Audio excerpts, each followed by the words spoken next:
Thank you. Honorable Matthias, again. Thank you very much, House. Kalisa. Thank you very much, Honorable House Chair. Kalisa. Minister, matriculants in this country in the rural areas and townships are often forced to share textbooks, one to an entire class, because of your department failure to procure and deliver textbooks. Tenders intended for the delivery of textbooks are eaten and the children are left with no learning material. Have you ever considered capacitating your department so that it is able to produce, print and distribute textbooks itself? Thank you. Honorable Minister. Chair, we have embarked on a number of programs to increase the state's capacity in terms of resourcing the state to provide textbooks.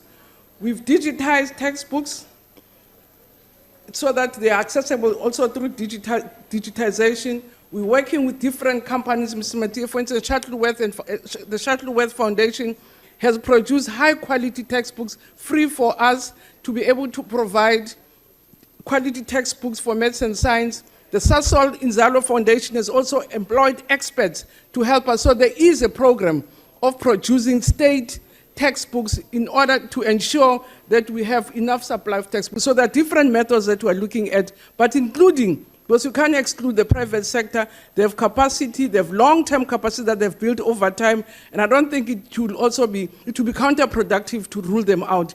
But we are doing lots of work which we can share with the House on extending the capacity of the state to have state textbooks, as you correctly suggest and propose. Thank you.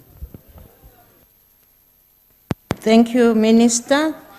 That concludes a response to the question number 354. We now move to question 324, as asked by Mr. Chwaku to the Minister of Basic Education. Honorable Minister. Yes, Chair. From the reports that we received from the province, yes, indeed, there are plans to renovate Matiti Secondary School. The school has been budgeted. The 15 classrooms are going to be, and the nutrition room are going to be renovated.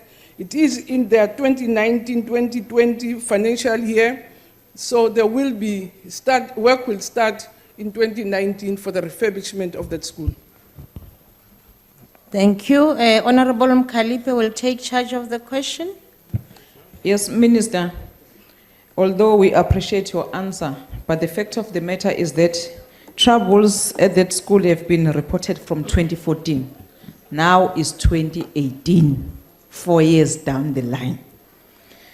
So what is a turnaround time for your department to resolve challenges of this nature brought to its attention? And why has it taken so long to resolve challenges at this school whereby the poorest of the poor are coming from? Thank you.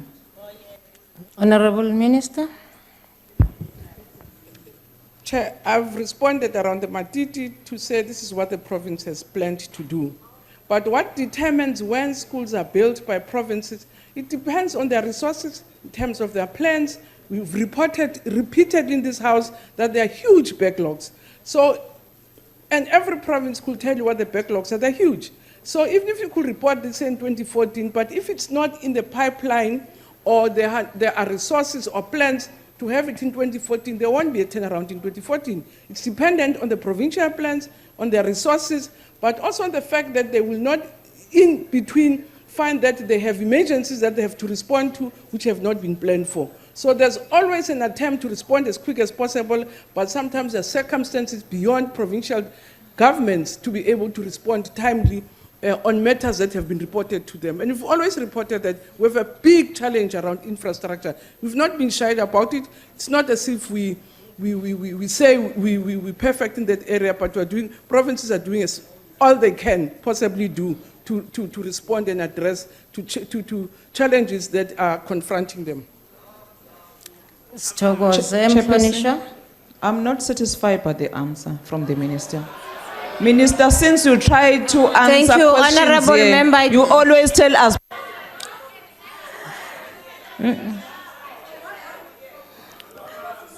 Honorable Mkalipi, please take your seat.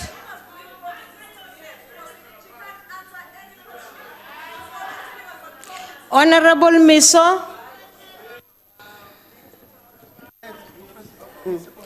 Thank you, House Chair. Motlotlegi, a lefapha la gago le na le leano lengwe go netefatsa gore puso ya bogare ya lefapha la thuto e baya go tlhabololwa ga dikolo mo maemong a ntlha.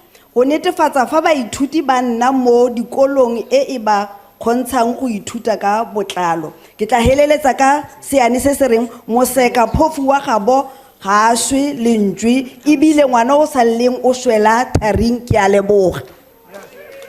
Go leboga rona, Minister. Ke tla tlhalosa ke iphete hantsi gore mmuso constitution ena le province. Me every level ya mmuso ya province ina le mosebetsi o leng wa yona. Mosebetsi wa rona ke di norms and standards, ke monitoring, support and evaluation. Bontsi ba tšhelete ya lefapha la thuto bo ya di provinceng ke mo mmereko o le teng ko di provinceng. So ntho e nka lefa yona ke molaetsa o tlo gore di province di bereka kana di fella kae. Otherwise, if you don't recognize the fact that they are provinces and they have responsibilities, then I think we have a problem. National has got its own responsibilities, and I've just said with the last question that provinces are doing as much as they can within the constraints that are confronting them. We're supporting them as much as possible, and we appreciate the importance of a conducive learning environment. That's why on an ongoing basis, we try with all stakeholders, even fundraise outside government to ensure that we have conducive learning environment. So it's not that we are unaware or insensitive to what the challenges are, but there are constraints which we understand are affecting provinces. So in provinces, is a reality if people are not. Thank you. Honorable Boshoff. Thank you very much, Chair. Minister, I'm glad to hear that Mtiti High School will receive a budget to be renovated in 2019. But Minister, the MEC for Education in the Eastern Cape has reported that it cannot pay contractors building 37 schools because the National Department has not transferred the funds. I find this very strange because every time we query the slow pace of school construction, you and your department blame the contractors. Minister, what I would like to know from you is who would you and your department like to blame in this instance? Thank you. Thank you. Motlotlegi. Thank you, Chair. I'm not sure of that report, that there are 44 schools. So she's got information I don't have. So I don't know these 44 schools she's talking about, which schools are those that were supposed to be only provinces. Let her give me the right information. I'll go and investigate what is this 44, but she can't just bring figures here and expect me to respond, honestly and sincerely. I don't know about these 44 schools. Let her bring me the information. On a point of order, Chair. Honorable Boshoff. Thank you very much. Minister, you were clearly not listening to my question. I spoke about 37 schools. I never mentioned 44. No, you can't Thank just you, cut a throat. Honorable Boshoff. Thank you very much. Honorable Ngwezi. Thank you. Thank you, Honorable House Chairperson. Honorable Minister, we know as the country that this month, the next month, December, there are provinces which are hotspots in terms of the storms. Now, can the Honorable Minister assure us that with schools that are going to be affected will immediately be assisted to make sure that the environment for teaching and learning is actually conducive? Because normally it takes a long time for schools to be renovated after the storms. We know each and every December there are provinces that are hotspots in terms of the storms. Thank you. Stogoze Mhlonishwa. Honorable House Chair, I'm just to your right, immediate right. I'm just worried we've been very, very lenient, and I rise in terms of the rule about follow-up questions. We've been very lenient, and as a result, it's being abused, and our colleagues find themselves in awkward positions where they've got to answer questions that are completely new and cannot provide data. In the same manner, Chair, the original question being raised now for a follow-up had nothing to do with floods and disasters at all. Thank you. Can I say it is the minister's prerogative to respond? Chair, with due respect, can I just clarify and seek your advice also of the table? The rule I'm referring to is 142.6. Yeah. I do So- understand. Usually we say it's the minister's prerogative to respond.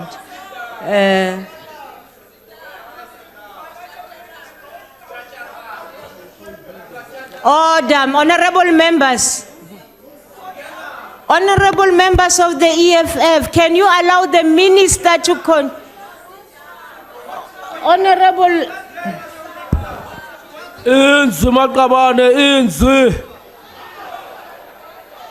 continue, Honorable Minister, if you want to respond to a new question or not. And a question that asks me to predict what I don't know. We don't know where the storm is going to hit. And Point there of is order, no slush Madam fund Speaker. in government which waits for storms. But what I can assure the member. Order, honorable For members, I instance- can't hear the minister. That, for instance, the Treasury has approved budget for storm damages that were done last year. So you can't go to Treasury Honorable and go Minister, and could you ask- please hold it? Honorable member? Madam Chair, may I just address you in terms of Rule 146 sub-rule 6, 142 sub-rule 6. It says, a supplementary question must arise directly From an original question or an answer given thereto. And it may not contain... Point of order, Madam Speaker. No. Hey, wait. You can't call an order while I'm still listening. And it may not constitute a new question. Yes. Now, the question I want to raise with you, as the custodian of the rules, when you give a minister a prerogative to answer a question which does not arise from an original question, what does that mean? Can I ask you to be patient, because this is the practice that we have been using during question time, and we can talk about that later on, not now in the House. Honorable Minister? So, sihlalo ke asikwazi ukuzibopha ngento esingayazi izovela kuphi nini njani. Kodwa ngikwaziyo ukuthi make kwavela intekele efana leyo, i-province ya apply kwi-treasury, ne-province siyocela imali. Mase ivelile ingozi because bazobudget abantu babudget ishaye kuphi inkanyamba. Mhlawumbe sayishaya Eastern Cape or yoshaye Limpopo or yoshaye KZN. Sikuya ngokuthi yoshaya kuphi bese khona kulungiswa khona ke. So angikwazi ukuthi ngasho ukuthi ngithi hayi sizoba nayo khona isikhwama esisiphethe inkanyamba mashaya la ishaya khona thina solungisa. Asikwazi ukuzibopha kanjalo. Honorable members, I think I should clarify.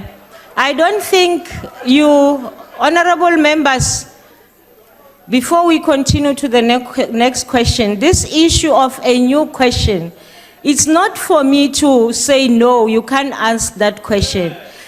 I think we always make sure that the ministers, if they feel it is a new question, they say so. That is what has been happening. I'm going to the next question. Honorable, on a point of order, Honorable House Chairperson. House Chairperson, according to the rules of this House, which were adopted by this House, a supplementary question must arise from the original question.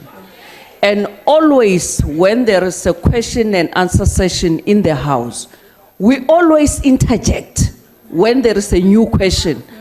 It's the responsibility of the whips to do so. So that is what we've been doing all along. So that prerogative of the member of the executive to respond to that question is not there. Okay. Thank you. Chairperson, I take it. Honorable, I rise on a point Yes, of order. yes, I don't like Honorable. rising like the Honorable Deputy Yes, Chief Whip. thank you. I always wait. yes, honorable member. Honorable, one of the rules in this year states that one has to respect and abide by the ruling of the presiding officer. You made a ruling. If they are dissatisfied with the ruling, take it to the Rules Committee or take it in the appropriate manner as suggested here. For now, we respect and abide by your ruling, Honorable Chairperson. Thank you. Thank you very much, honorable members. We continue to Chair. question 300 and, House Chair. Honorable President, Nkosi, yes. We want to affirm that your ruling is extremely correct because it gives the impression that we don't suppress debates in the House. So the minister has the prerogative to say, no, in terms of the rules, I think this is a new question. And that means we're open, let them be exposed that they don't know their job, like this Minister of Basic Education, who the whole day Thank you very go much. to the province, go to Thank the you province. very much.